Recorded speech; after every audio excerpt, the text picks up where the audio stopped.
Matats, achip na. Amoy pa lang.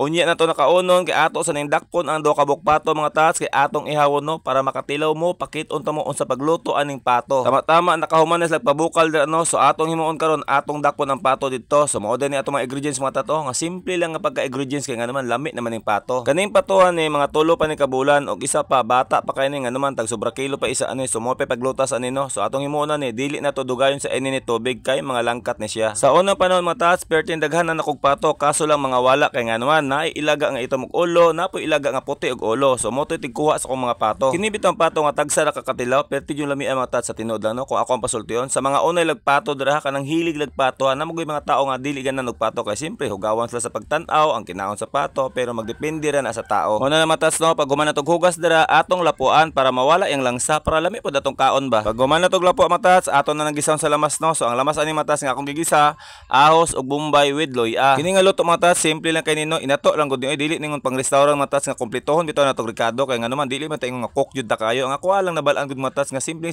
lang baka nang bitaw pangbalay lang kanang kulay orange mga tats activities na ano kay dili man ko ganan og coloring god ingana jud ko sa bagay iya matag tirada butangan po na og ginisa pagkahuman toyo paminta og unsa pa to gipamutan ako mga tats para mo lami ba og pagkahuman atong simuton onya okay okay man day matats. Pero dili pa na mo matats kay naa po ko ibutang dira nga sabaw no. So ang akong isabawan na matats tubig sa butong. Oo, butong matats kay dabis kay butong ibutang nimo dira. Pwede gud Sprite pero wala man tay ikapalit.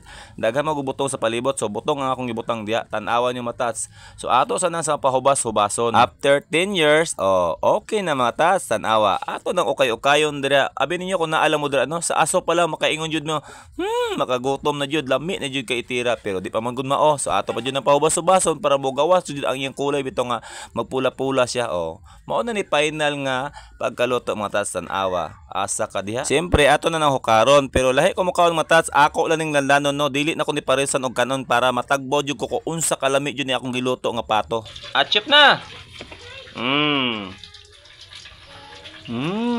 amoy pa lang adobong pato na tagka dabis matas. Onya, unsa pa yung gihulat diha? Pagkuha na mo kanon dito, sabayin na kunyog kaon samtang gatan-aw mo sa cellphone. Pero take note lang ha, ibog-ibog ra ni inyo. Ako ra ni, wa mo'y labot. Bitaw mga tats oy. Lami jud kay sa matas basta magluto og pato nga ingan bitaw nga limpyo pagkaluto, tarong pagkaluto, nya insakto puglamas. Di jud ka magmahay mga tats. Sa hilig lang sa pato dira ha. So naalam ko pasalamatan mga tats no katong bag-o bitong followers nga bagong sulod. Salamat jud kay sa inyo pagsulod sa kuano. Welcome kay mo sa akong balay ni Tatski diha. So daghang salamat sa pagsuporta niyo sa tong video tanan-tanan og nya mo lang to ilihog nang dag-share diha. Thanks.